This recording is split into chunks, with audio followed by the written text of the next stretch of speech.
The morning started like any other at our small-town high school. Students filled the hallways, chatting, laughing, and checking their phones. It was a routine day in a seemingly quiet community, but in the blink of an eye, everything changed. Someone had posted a Snapchat photo, a chilling image of a gun pointed at the school, accompanied by the caption, "Today's the day." The post spread like wildfire, igniting fear and uncertainty among those who saw it. It wasn't long before the authorities were alerted, and within 10 minutes the calm was shattered. Suddenly, sirens blared in the distance, growing louder with every passing second. Police cars sped into the parking lot, followed by SWAT vehicles and National Guard trucks. It felt as though the entire town's emergency response teams had descended upon the school. Officers in tactical gear swarmed the campus, their movements sharp and purposeful. From the National Guard to the local police and highway patrol, everyone was there. The sheer number of armed personnel was staggering. It was as if we were caught in a live-action scene from Call of Duty. Inside the classrooms, teachers scrambled to lock doors and calm their students. The once noisy hallways were now eerily silent, save for the occasional buzz of a phone, vibrating with concerned messages from friends and family. Huddled under desks, we held our breath as footsteps echoed down the corridors. "Stay quiet.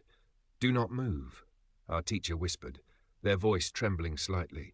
The tension was unbearable as the officers swept through the school, room by room, searching for the person behind the threat.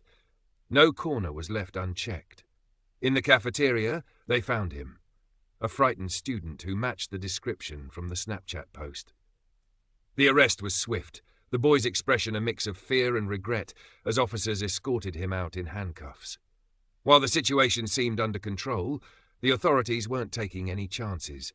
They ordered the entire school to evacuate as the investigation continued. Row by row, students were marched out, hands up and heads down, flanked by heavily armed officers. The scene was surreal. Our high school had become a war zone in a matter of minutes. As we walked toward the police station, whispers broke the silence. "This is insane," one student muttered. "This is real," another replied, their voice barely audible.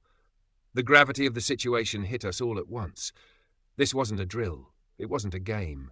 It was the harsh reality of the world we were living in. For hours, the campus remained locked down as helicopters circled overhead.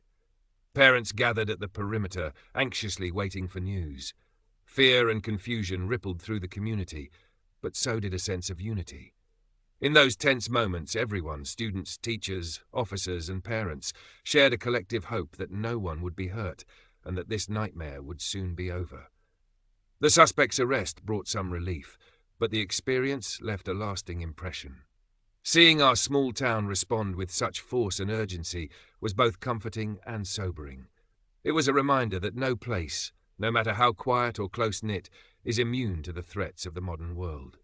In the days that followed, the story spread, sparking conversations about safety, vigilance, and the growing challenges schools face.